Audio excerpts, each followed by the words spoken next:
welcome to Cult Macabre, a phantasmagoric guide to pop culture's dark side. I'm Lee. And I'm Richie. And on today's episode, we bring to you a comedy slasher film called The Gingerdead Man. Directed by Charles Band. And if you don't know the name Charles Band, go back to our Evil Bong episode where we talk about it. This is a full moon feature film. And I think it's funny they call it full moon because sometimes they show their entire ass when they make these movies. And I don't mean that in a bad way. I think these are fun. That's a good way of putting it. I would call them very fun movies. Believe it or not, this is just a 20-year-old movie, and it's just in time for the holiday season. No, it's not a Christmas movie, but goddammit, do we not ingest gingerbread men during the holidays? Yeah, I find this to be horrifically appropriate. Absolutely. And this stars Gary Busey, a.k.a. Gary Busey. Gary Busey. Gary Busey. As the titular character of the Gingerdead Man. Also known as Millard Findlemeyer. What a name. Findlemeyer. Findlemeyer. Millard's mom hated him. Yes, she did. I also would like to say that this is a very short runtime. It is an hour and 10 minutes long, with 10 minutes of that being the opening credits. Don't even get me started on the fucking opening crawl. I literally was sitting there holding my head, waiting, praying it would be over any second. And it just kept going and going and going. It was, I was like, please let the movie start soon. I couldn't take it anymore. So if any of you out there are unfamiliar with this movie, I'd be surprised if you were extremely familiar with it. However, I know, there's some of you out there that you know what you're getting into with this, but for the uninitiated, this movie deals with a serial killer that is put in the electric chair and then comes back in the form of a gingerbread man to terrorize a small town bakery in Waco, Texas. Waco, Texas. Yeah. The movie opens up with our killer, Millard Findlemeyer, who is in a diner called Cadillac Jack's, and there's, a family eating in the diner. Millard decides he wants to rob the diner and threaten everybody inside of it with a gun. He makes very quick work of the father, followed shortly after by the brother, which he had a lot of delight in teasing the shit out of him, calling him a pussy multiple times. Because he kept being like, can you please put the gun down? He's like, say it again. Like, he kept fucking telling him how many times. He's like, well, you sound like... You sound like a school principal. He's like my high school principal. Oh, you sound like my mother. Oh, I used to like a pussy. Like, he just kept fucking with him the whole time. And I'm like, dude, you're going to let Gary fucking Bussey, order with you his around. Crazy with eye. Yeah, he looks like he got smashed in the face really hard, man. Dude looked like he had rabies 25 years ago. And still. Still has it. So after also murdering the son, the daughter is cowering in the corner of the diner. And, he gives her a little bit of shit, but tells her that he's not going to kill her, but has to do what Mama told him he needed to do, which was to finish what he started. Instead of shooting her dead, he shoots her in some other obscure part of her body. I don't even think they show it. I don't even think they show it. And the daughter in question's name is Sarah Lee. Unlike Sarah Lee. And I'm saying it like that because they all put on the worst accents. I think Gary Busey is the only one that doesn't actually have any kind of an accent in the movie. He's just Gary Busey. Sarah Lee, unlike the bread, it's not even spelled like the bread, Sarah Lee. Unfortunate. Her mother's name is Betty. Betty Crocker. Yeah, no shit. But it's strange the way they do this, right? So this all happens, and then you hear sirens in the background, and Millard is like, oh, shit. And he runs off camera, and we cut right to the opening credits that take for fucking ever and a day. And that is something that this movie does repeatedly, I did notice, where they cut quick to the chase. There's literally no filler, and there's so little filler that you almost miss some of the finer details that explain the main story. Yeah, so what happens from here on is that Sarah, they tell this by her looking at a bunch of newspaper clippings or whatever. She has testified against Millard and put him in the electric chair for execution, and he's put to death. And then, without really explaining any of this, she's at a bakery, and there's a small subplot that never goes anywhere, I guess, other than character arguments where they have some big shot bakery across the street that may put them out of business, and the crazy drunk mother, Sarah's mother, is out there with a shotgun blasting their fucking banner off of their building. And I'm just like, Waco, Texas. Okay. But anyway, she testified, Sarah did, against Millard and put him in the electric chair. And, all these newspaper clippings are all over the back of this bakery. And then all of a sudden there is a special backdoor delivery, which is strange considering how late at night this delivery takes place. Mm-hmm. And she's actually really paranoid and afraid at first. She use the front door, but then goes to the back door anyway. She cracks the door open and there's a box at her feet.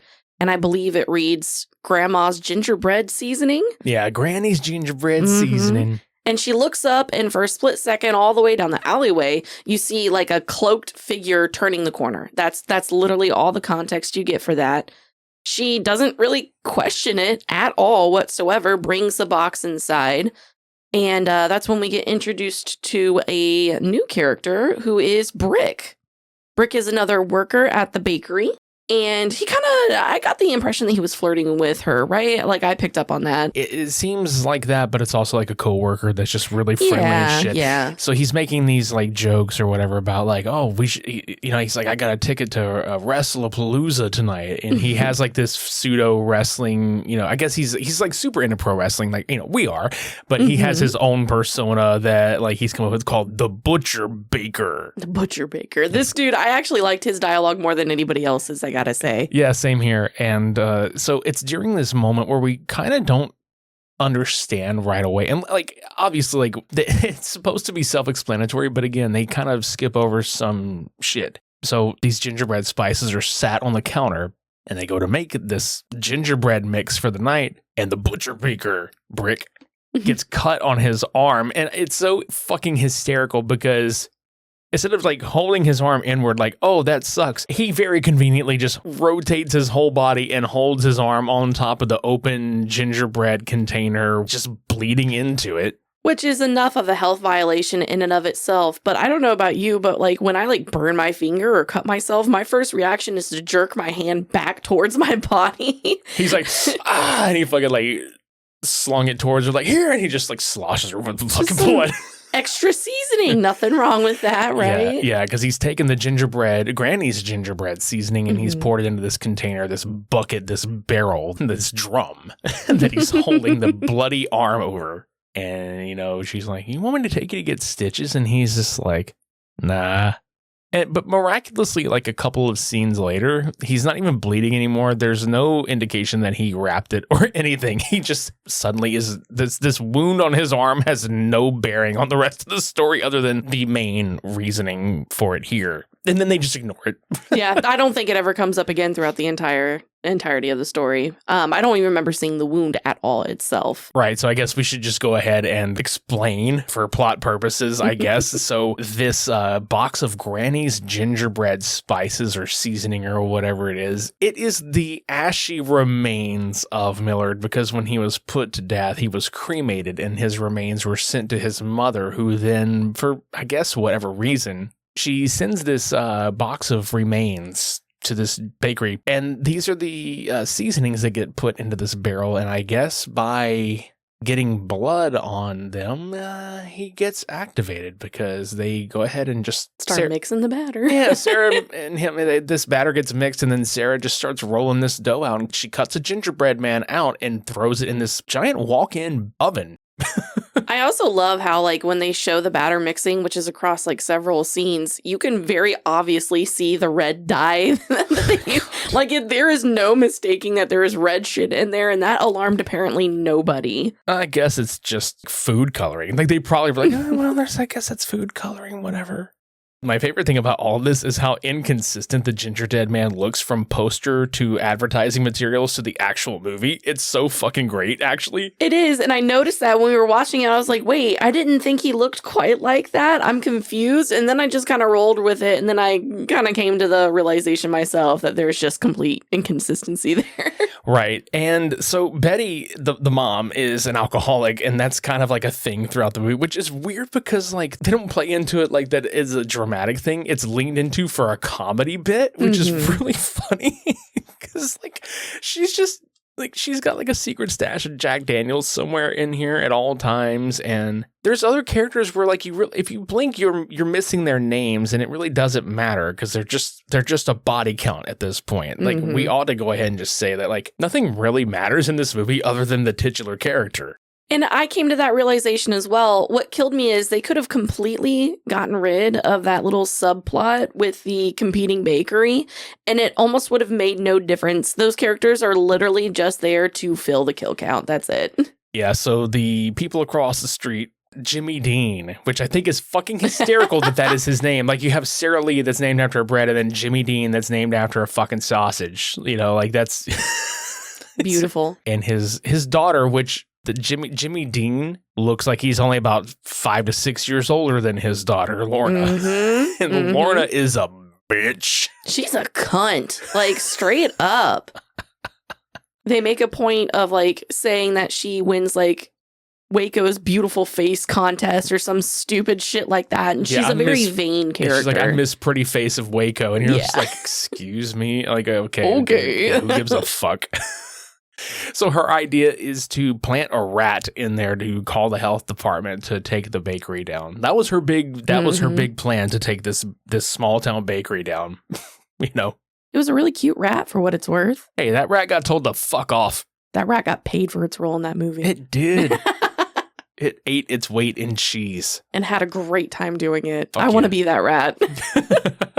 So while this gingerbread man is being baked in the industrial oven, Lorna and Sarah get into an argument and a fight. Like, literally, it was the most wuss-ass fight I've ever seen in a movie in my life. Hair pulling, pushing. The scrambly running they were doing. Yeah, that was kind of ridiculous. The best part was watching you watch this and then you cracking up, just laughing your ass off at the, and I'm air quoting, fight. Yes, whatever you want to call that. But she gets knocked into this electrical box, and the really shitty effects that are layered over this of, you know, the electricity floating down into this oven and shocking and bringing the gingerbread man to life. You get to see it in its states of, like, creation where the cookie is actually, like, cooking and the face is forming. I thought that was hilarious. I like that. Yeah, and it's just the puppetry. It's like, it's just this fucked up puppet of the Gingerdead Man. Mm-hmm. And when she takes it out of the oven, he's reincarnated as Millard, you know, as a cookie, a sentient cookie. Who is still voiced by Gary Busey. I was happy to find out. It was fucking hysterical, though. It was very funny.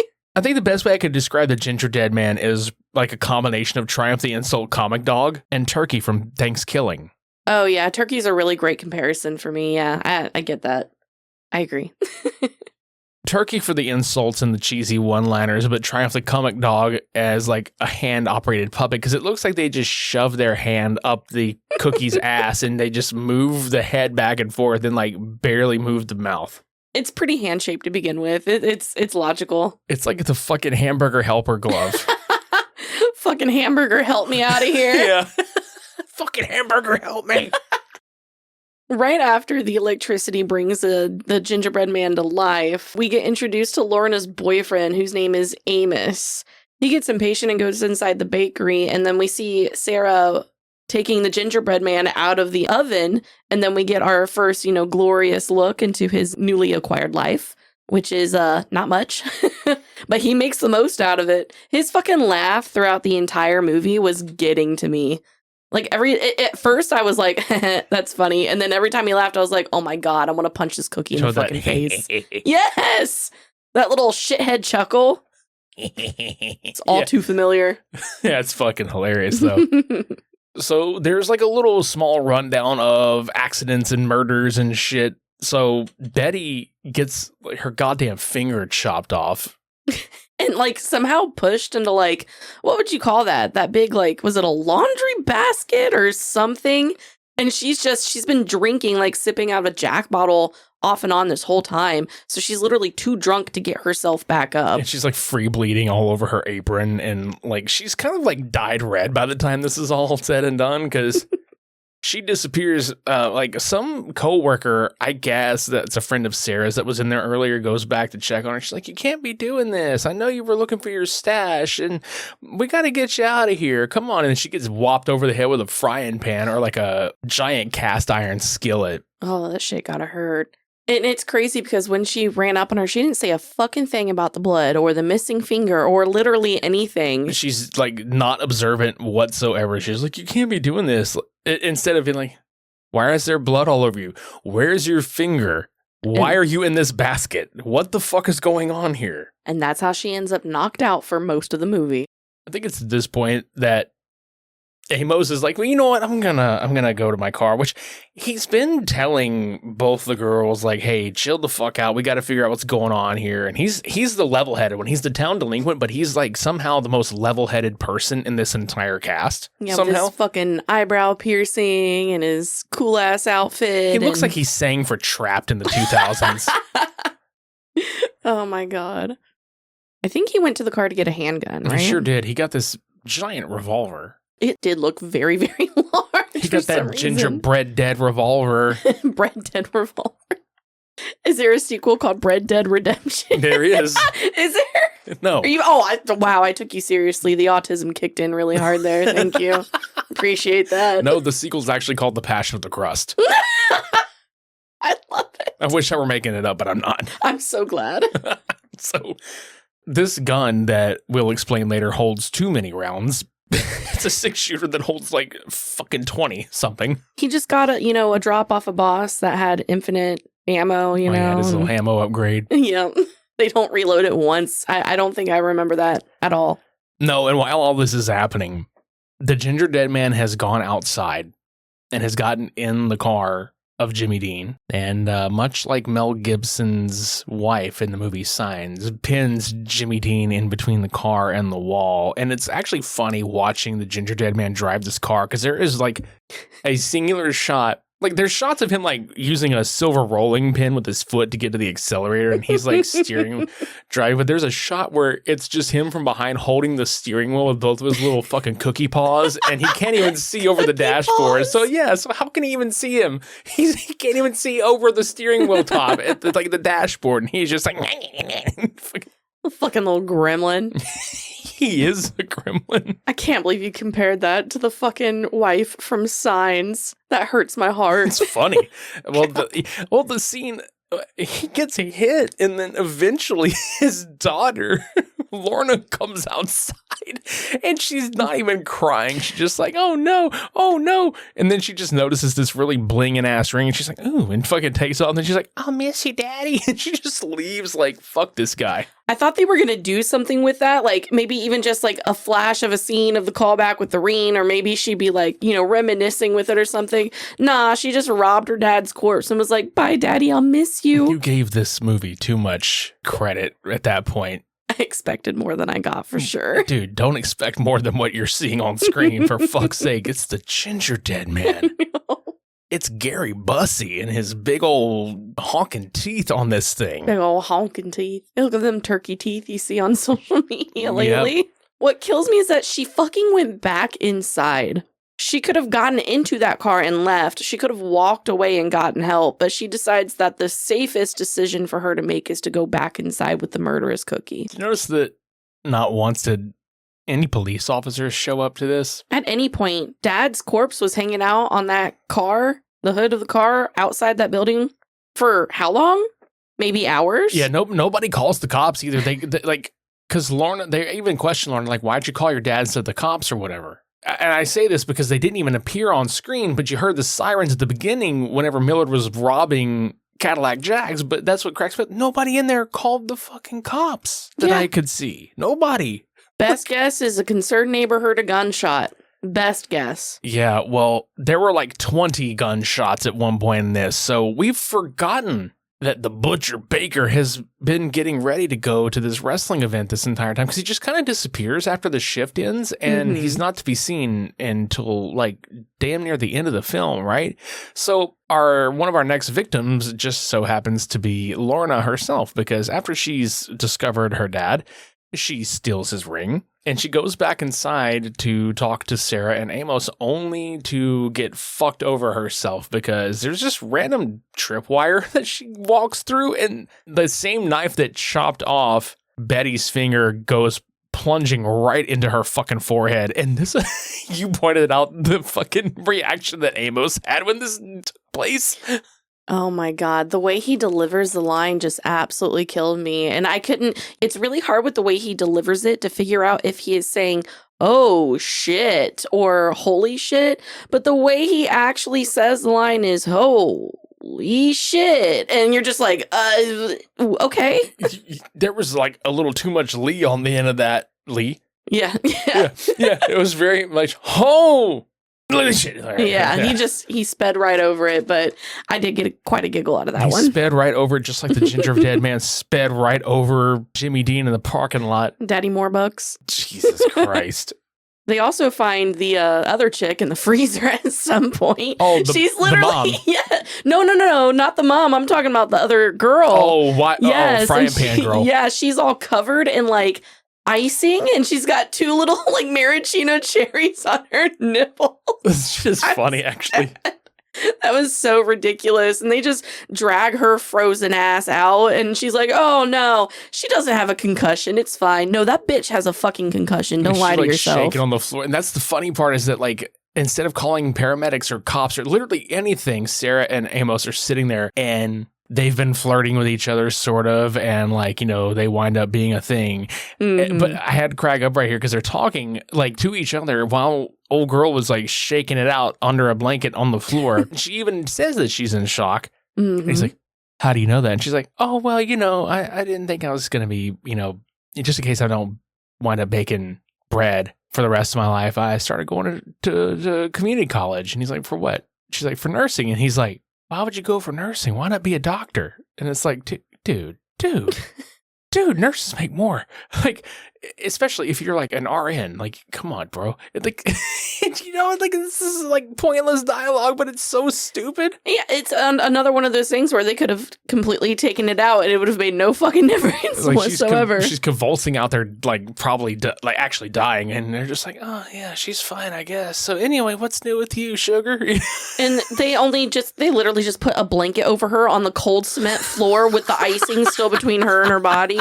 I think she makes some comment later about like cleaning her off, and now she's doing better. And I'm just like, why didn't you do that before you put the blanket on her? Because I'm laughing because they put the blanket on her with all the creamery and shit on her. Like, what the? Like she was already fucking dead or something. Like, Jesus. You have to clean her off and then clean that other blanket, and then you gotta find. What a waste. What a waste. And now she's just sticky. And I think it's great because like she's in the freezer and Betty is in the oven, the giant oven, because they wind up finding Betty in the oven. And I cracked up at this a lot because they find her and she's like kind of conked out, passed out, and they drag her out and she's like, I don't know, her face is kind of fucked up a little bit, I guess. Like they were trying to show like burning or something on her face, but it wasn't. That was unclear. Well, I guess Julia makes like a miraculous recovery somehow because after they have find Betty in the oven, all of a sudden Brick returns out of nowhere. And this is the part where Gingerdead Man both ridicules this fucking rat. Like he's leaned over this cookie tray and he's just like, fuck off, rat. Like just giving him shit for no reason. Yeah. Like, what did this rat ever do to you? That was actually, that was probably one of my favorite scenes, actually, because it was just so fucking ridiculous. We're just like, yeah, I'll fuck you up. Fuck you, rat. Yeah. And that rat was just like staring back at him. He's like, doing rat things. He's like, what the fuck are you looking at? Didn't he tell him to like go eat some cheese or some shit? Something dumb like that, yeah. Well, he winds up finding, oh yeah, I forgot how they found Betty in the oven was they find her finger on this weight tray thing. That's right. And the finger's pointing to the oven and they're like, I think the finger's pointing at something. Sign. Yeah. So dumb. I say that because he winds up getting on that exact same weight tray thing and he's got this gun. And he just starts unloading on Julia and Brick and Sarah and Amos just in this room. And he's missing wildly. Mm-hmm. And you were pointing out that, like, at one point you can see, like, the puppeteer finger on the trigger of the gun. That was killing me, man. Brick winds up throwing the Gingerdead Man on the floor and bites his head off. Like, he's filled. He's got, like, filling that's definitely not cranberry sauce. That's not cranberry sauce. No, it's definitely not cranberry sauce. It can't be. Like, there's no way. But, I mean, it's supposed to be. It literally looks like raspberry puree or some filling, shit. Yeah. It looked delicious, I'm not going to lie. Yeah, well, I was laughing because what makes you think, then again, nothing in this movie makes you think, what makes you think there wasn't going to be some problems with eating a sentient gingerbread man that is hell-bent on murder? I understand wanting to use all of your weapons to your advantage, and that definitely includes your teeth. But yeah, that was dumb. And the fact that, like, even when the blood started coming out, he just kept on fucking going. What kind of animal is Brick? Maybe he's the actual villain of the movie we should have been worried about from the beginning. He's the butcher baker. He's the butcher biker. He must be a heel. He's built like a baked bean. Built like a baked bean. What? A baked bean? A baked bread. A brick bread. You built like a pumpernickel. Eating the gingerbread man ultimately results in Brick then getting possessed by Millard's spirit, or whatever you want to call it. Can I point this out? Because I wanted to say something, but I fucking held off while we were watching because like I wanted to see if you would pick up on it too. And now that I'm going to tell you, you might even notice this. Mm-hmm.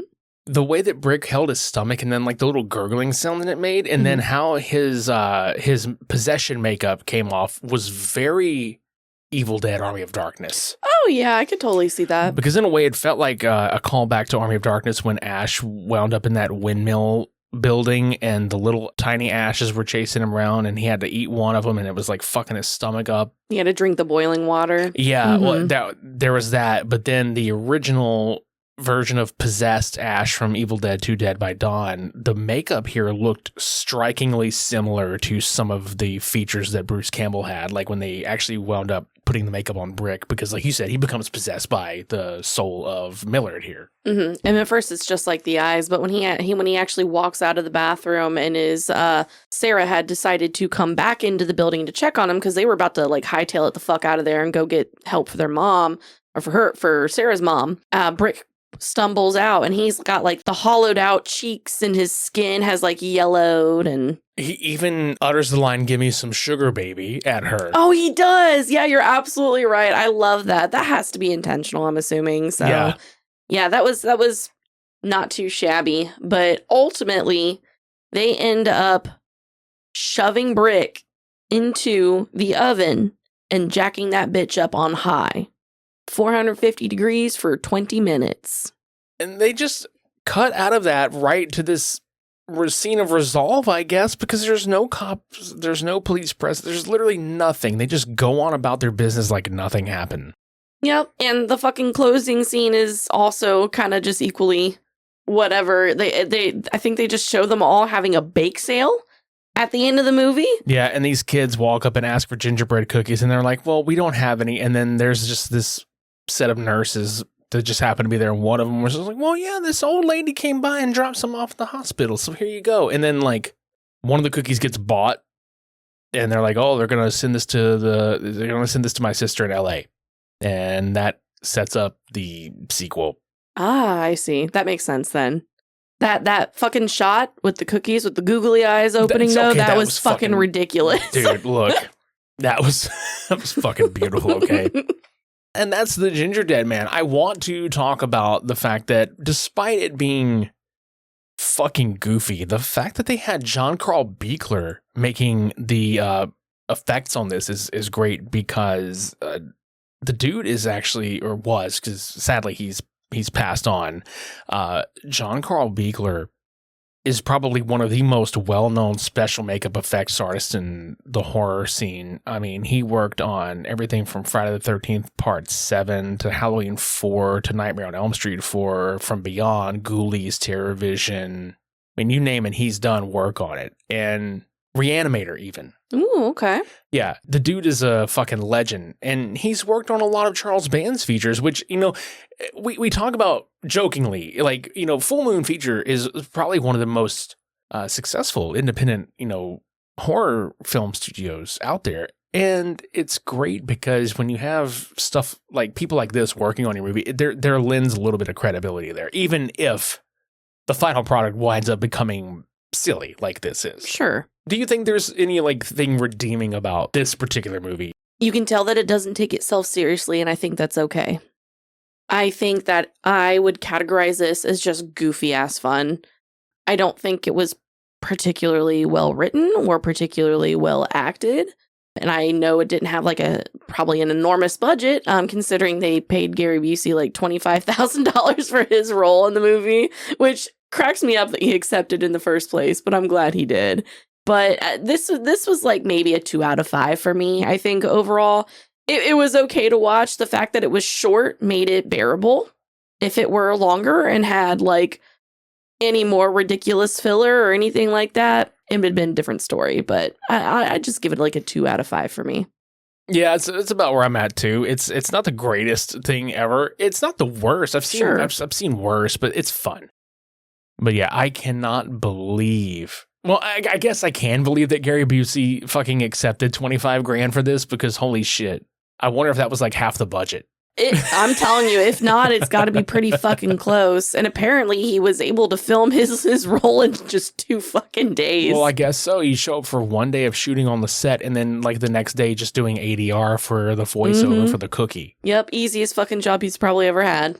But yeah, considering we've talked about Evil Bong before and now we've talked about the Gingerdead Man, we should point out there are also sequels to both of those movies and a crossover film in the franchise. Which I am now dying to watch. It's like the crossover where you watch both of the franchises and then they meet up and then it continues forth. So there's definitely establishment here as far as the lore goes. I mean, fuck, you even see Gingerdead Man in Evil Bong. Yes, I do remember that. I remember you pointing it out to me and I was like, oh, okay, well, I have something to look forward to later on in the year around Christmas time.